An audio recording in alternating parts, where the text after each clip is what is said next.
Cuaca ekstrim yang melanda wilayah Sumatera Utara sejak 25 November 2025 menjadi pemicu utama rangkaian banjir besar yang menghantam dua kabupaten sekaligus, yakni Tapanuli Utara dan Tapanuli Tengah.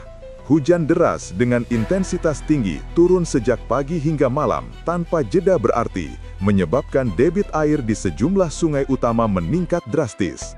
Dalam hitungan jam, permukaan air meluap ke pemukiman warga, lahan pertanian, dan akses jalan yang menghubungkan antar kecamatan.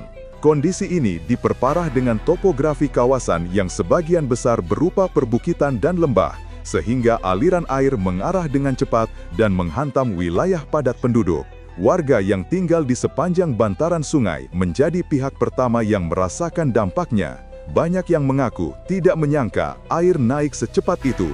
Hanya dalam waktu 20-30 menit, beberapa rumah terendam hingga setinggi lutut, bahkan mencapai pinggang di titik-titik terdalam. Tidak sedikit warga yang harus menyelamatkan diri tanpa sempat membawa barang berharga. Sementara itu, beberapa wilayah dilaporkan mengalami pemadaman listrik akibat gardu distribusi terendam air, membuat suasana malam berubah menjadi gelap total dan mempersulit proses evakuasi. Hingga Rabu, 26 November 2025, laporan dari lapangan menunjukkan bahwa banjir masih menggenangi berbagai titik di dua kabupaten tersebut. Arus air yang deras ikut menyeret material kayu, lumpur, dan batu dari daerah hulu, menambah kerumitan penanganan di lapangan.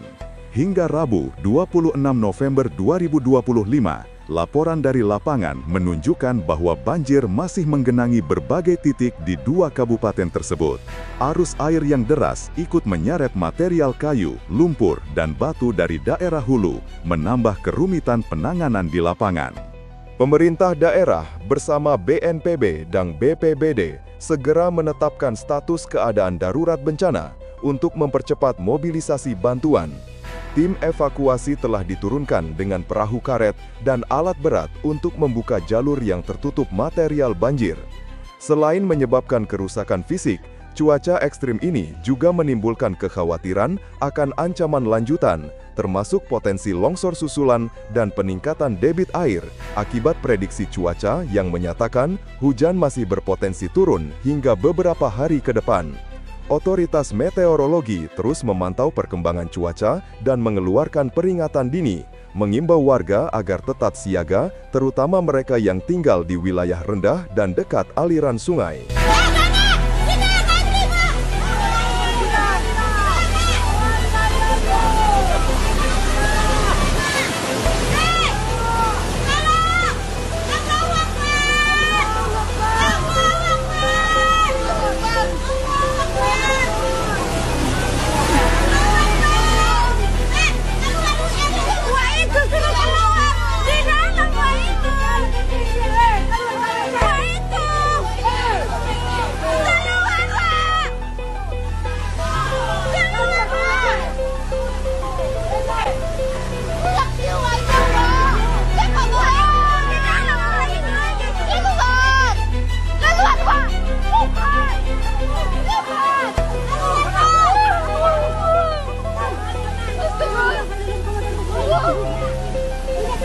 Di Tapanuli Utara, dampak banjir yang terjadi pada 25 hingga 26 November 2025 tidak hanya merendam permukiman, tetapi juga memicu serangkaian bencana lanjutan berupa tanah longsor yang memperparah kondisi darurat. Sedikitnya 50 unit rumah warga dilaporkan mengalami kerusakan, mulai dari tingkat ringan hingga berat. Air bah yang datang secara tiba-tiba menghantam bagian dasar rumah, merusak dinding, perabotan, dan menggenangi hampir seluruh ruangan. Beberapa keluarga terpaksa menyelamatkan diri ke tempat lebih tinggi begitu melihat air meluap, sementara yang lain mengevakuasi anggota keluarga lanjut usia dan anak-anak dengan bantuan warga sekitar dan petugas BPBD. Kerusakan paling signifikan terjadi pada dua jembatan utama yang menghubungkan desa-desa di Tapanuli Utara. Jembatan tersebut putus setelah pondasi di bawahnya tergerus arus deras yang membawa lumpur dan bebatuan dari arah hulu. Putusnya jembatan ini bukan hanya memutus akses transportasi, tetapi juga menghambat proses distribusi bantuan logistik, terutama ke sejumlah desa yang berada di wilayah perbukitan dan tidak memiliki jalur alternatif. Akibatnya, tim evakuasi harus menempuh rute memutar yang jaraknya lebih panjang, serta melewati jalan yang licin akibat hujan. Material longsor juga menutup beberapa ruas jalan kecamatan, menambah tantangan bagi tim penyelamat. Tumpukan tanah dan batu yang terbawa dari lereng bukit membuat alat berat harus diterjunkan untuk membuka jalur utama. Di beberapa titik, medan yang sulit dan kondisi tanah yang labil membuat proses pembersihan berjalan lambat.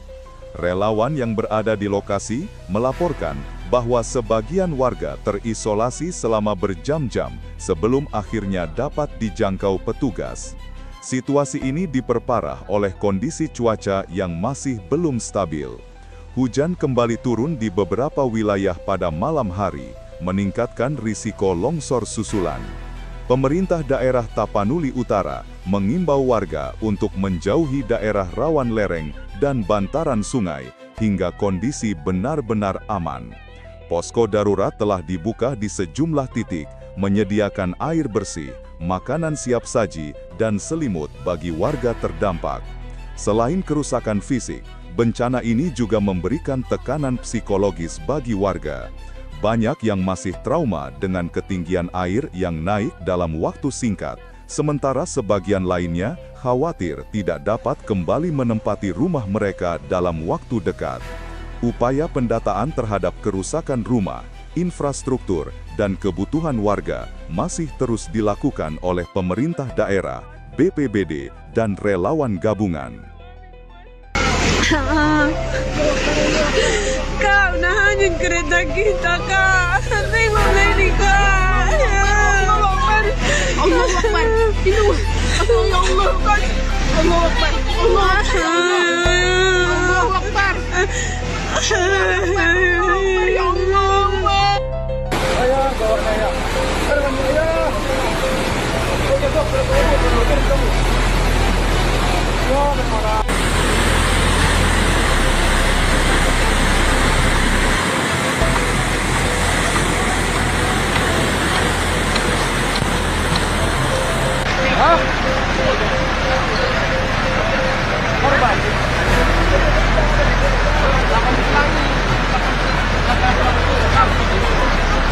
Wilayah Tapanuli Tengah menjadi area dengan dampak paling luas akibat banjir yang melanda Sumatera Utara pada 25 hingga 26 November 2025. Sedikitnya 1.902 rumah warga terendam di 9 kecamatan, menjadikan bencana ini salah satu yang terbesar dalam beberapa tahun terakhir.